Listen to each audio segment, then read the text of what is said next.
All right, let's talk about something I think we can all use. If you're trying to figure out how to deal with the stress of modern life, the answer might actually be ancient. Today, we're going to dive into a toolkit for our crazy, chaotic lives built on some timeless Stoic truths. You know that feeling when your day is just a nonstop flood of notifications, deadlines, and worries all pulling you in a million different directions? Yeah. If you feel stressed out, stretched thin, and maybe just a little bit out of control, trust me, you're not alone. Well, what if I told you there's an ancient, I'm talking battle-tested, operating system for your mind? One that was designed to handle exactly this kind of chaos. And the crazy thing is, it's been around for more than 2,000 years, but it might be more relevant today than it has ever been. Okay, so let's get right into it. The operating system we're talking about, it's Stoicism. And look, before your mind jumps to some guy with a long beard who's totally emotionless, let's just clear that up right now. This isn't about being a robot. It's a real, practical toolkit for living a better, stronger life. So what is it really? At its core, Stoicism is a practice. The whole idea is that the key to being calm and strong, it's not about trying to control the crazy world out there. Nope. It's about mastering your inner world. You know, your thoughts, your actions, your choices. It's all about finding real freedom by putting your energy where it actually, truly matters. And man, this quote from the Stoic philosopher Epictetus, it just nails it. This is basically the master key that unlocks the whole thing. Seriously, this one single skill, figuring out what you can control versus what you can't, is the foundation. Everything else is built on top of this. All right, so let's really dig into that foundation. This first big lesson, it's all about the art of letting go. But it's not just about dropping things. It's about getting super clear on what's worth holding on to in the first place. Okay, here it is. This is probably the most powerful, life-changing tool in the entire Stoic toolkit. It's called the dichotomy of control.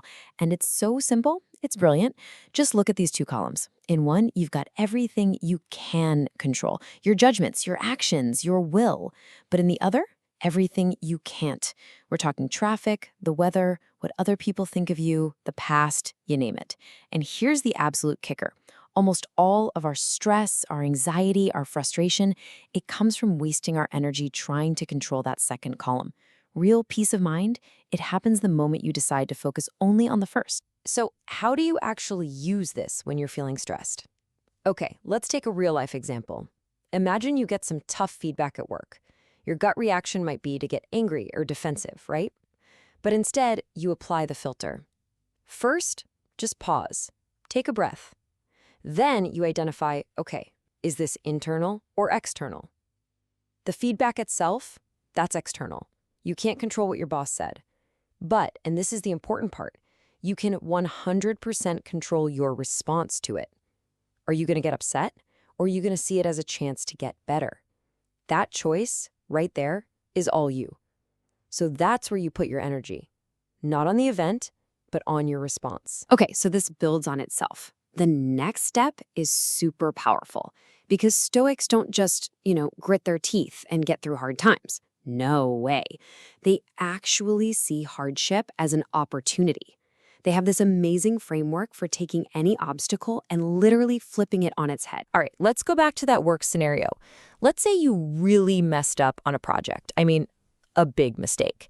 What's the natural reaction? For most of us, it's that sinking feeling in your stomach, right? Panic, maybe some shame. You start looking for someone to blame.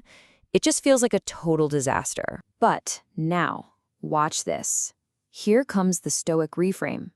That mistake, it's not a disaster. Think of it as raw material. Suddenly, this bad thing becomes an opportunity. It's a chance to show integrity by owning up to it. It's a chance to show courage by dealing with the fallout. And it's a chance to gain wisdom so you don't do it again. See? The event itself didn't change at all, but you've completely changed what it means. This incredible idea has a name, amor fati. It's Latin for a love of one's fate.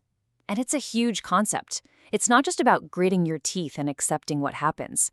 It's about actually embracing it, choosing to believe that everything that happens, the good, the bad, the ugly, is a necessary, even perfect part of your journey. I mean, think about how powerful that is.